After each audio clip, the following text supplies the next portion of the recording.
Hello, hello, and welcome to another episode of Recapping 90 Day Fiancé. So for this episode, we're going to cover what happened between Clayton and Annalie. So sit down, buckle up, and let's ride this train wreck straight into the ground. So Clayton and Annalie are on their way to meet Cameron out in California so that Clayton can ask him to be the best man at their wedding. Annalie is obviously super thrilled to finally be leaving the suffocation of that tiny little apartment that she shares with Clayton and his two dogs and his guinea pigs and his mom. Hasta nunca. He goes, "Can my mom come too?" And she's like, "No." So Cameron and Clayton have been best friends for the past 13 years, and this will be the first time that they are ever meeting in person. So Annalie asks him which he was more excited for, meeting Cameron for the first time or meeting her for the first time. And Clayton goes, I don't know, it's kind of the same. And honestly, when they meet, it is like the cutest little bromance ever. They hug again. It's so freaking cute. It's just like, squee! And Annalie's over here being like, this is so weird. You weren't this excited to meet me for the first time. So Annalie might be regretting her decision to make Clayton meet Cameron, because I think she's realizing very quickly that she might be a big third wheel on this trip. So Cameron and Clayton get in the car, and Cameron's gonna drive Clayton to his Airbnb. And oh, I'm so sorry, Annalie was also there. She was in the back. Forgot. To be fair, the two boys also forgot that she was there. I forgot she was back there. She got that. Ignorada.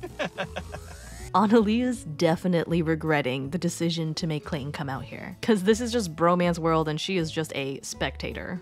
So they get to the Airbnb, and Clayton definitely splurged because this Airbnb is beautiful. It is big, it is spacious, it is clean, and Annalie makes a note of that. She's like, oh my god, it's nice to be in a place as a couple with room. And I know Clayton was doing this to be thoughtful and probably also to try and score points so that he can get laid. But I think this is gonna bite him in the butt, because they're gonna get home and Annalie is always going to bring this up. I feel like she's never gonna stop bugging him about this, because now she has experienced the potential of living in a space that is ideal for her, has room, is pretty, is big, doesn't have his mom. But yeah, I have a feeling that Annalie's gonna just chain herself to that apartment and not want to go back. So later on in the night, they head out to go to a bar to hang out with Cameron and his girlfriend, Vi? It's giving a lot of first date vibes, a lot of awkward silence, a lot of awkward chuckles. So Clayton asks Cameron to be his best man at his wedding, and Cameron says yes. So they go ahead and they get some drinks to celebrate, and when Clayton orders his drink, he specifically requests for his drinks to be virgin because he does not drink. Totally fine. I also do not drink. However, he decides to needlessly tack on, I need my drinks to be virgin because I'm effectively living as a virgin because I haven't had sex. So I gotta get the virgin version because I'm effectively living as a virgin. And I'm like, my dude, you did not need to tell us any of that.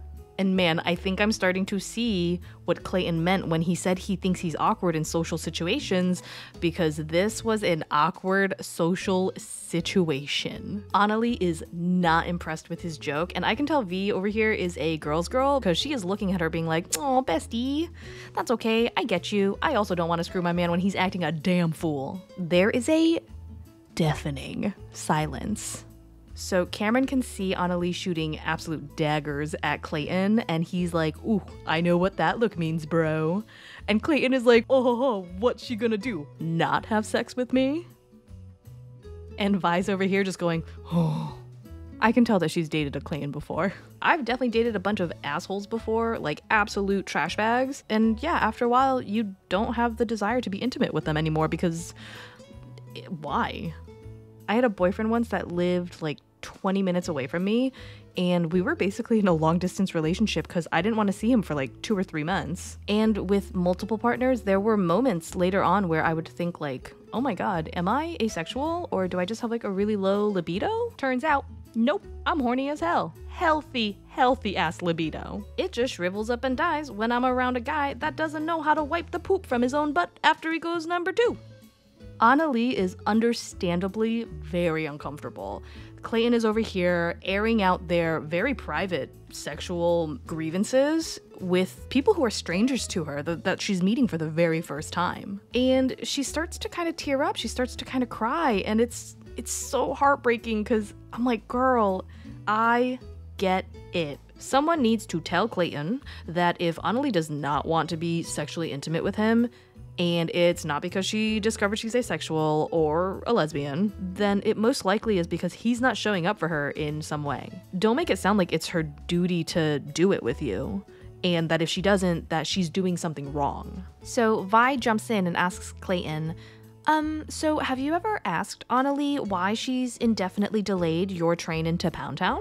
And Annalie responds by saying, it's because his apartment is so small, his mother lives with us, and you can just hear every little sound and it's very uncomfortable. And Clayton says that this has been quote unquote scientifically disproven because they went to Indiana and he did not get any. And again, he treats it like she's in the wrong. Annalie says Clayton is showing sides of himself that she's never seen before. Being out in California, it seems like he is a lot more egotistical, a lot more macho in front of his friends, and when they're in his house, he's just a harmless little kitten. Annalie says that she wants to leave, and so they say goodbye and head their separate ways. It'll be really interesting to see where this goes now that Annalie has seen this, egotistical, less endearing side of Clayton, and it's very obvious that Clayton is not doing a good job at scoring points towards getting laid.